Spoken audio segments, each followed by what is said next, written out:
So Loeys Dietz syndrome is a disorder of the body's connective tissue, which influences tissues throughout the body. Most important complication of Loeys Dietz syndrome involves the blood vessels.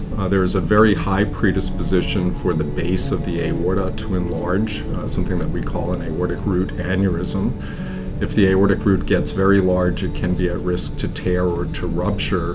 That can lead to sudden death in Loeys Dietz syndrome. I think the right answer is that we don't know the answer, but Loeys Dietz syndrome is turning out to be much more common than we originally anticipated. I think it's important to recognize that Loeys Dietz syndrome was only discovered in 2005. So there are many, many physicians who have never heard about Loeys Dietz syndrome.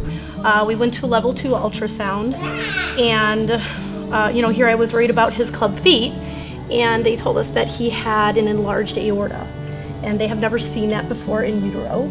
Our cardiologist didn't have an answer for us on what Noah had. They had kind of originally diagnosed him as Beals. And then they thought maybe Marfan's, and when at that 3-month time they said, no, this is something different. It's really, really important to get the word out so primary care physicians can recognize the outward features of Loeys Dietz syndrome, develop an informed index of suspicion and make appropriate referrals. And they said you need to have surgery, and I had HMO, so I had to get my primary care to sign off on it. And he's like, well, I never heard of this. And so he's like, give me a minute. He went and Googled it. It's very common for people with Loeys Dietz syndrome to have craniofacial features that include widely spaced eyes, a cleft palate, something called a bifid uvula, which is a split in the structure that hangs down in the back of your throat. We went up to Riley Children's Hospital in Indianapolis, and they didn't let us go home. We spent about 12 days there. They ran every sort of test imaginable, trying to figure out what was wrong with our son. We got the diagnosis, then the genetic counselor had called from Cincinnati and said, it's Loeys Dietz, and I said, how will that change our treatment options?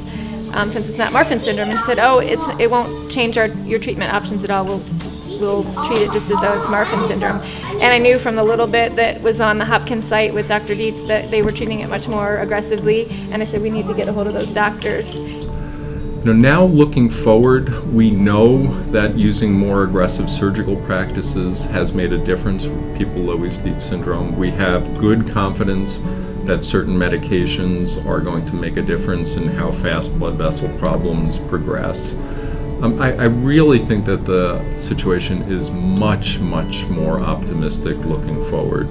I'm truly amazed by mothers of children with Loeys Dietz syndrome. I mean, fathers are great, don't get me wrong, but there's something about a mother advocating for their child that's just awe-inspiring. It's like a mother bear with her cubs. I mean, I'm amazed at him anyway, with just everything that he's gone through and everything that he will go through, but he's the most resilient thing.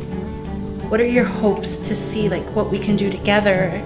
What are your hopes for your kids? Just being here and seeing adults gives me hope. It really does.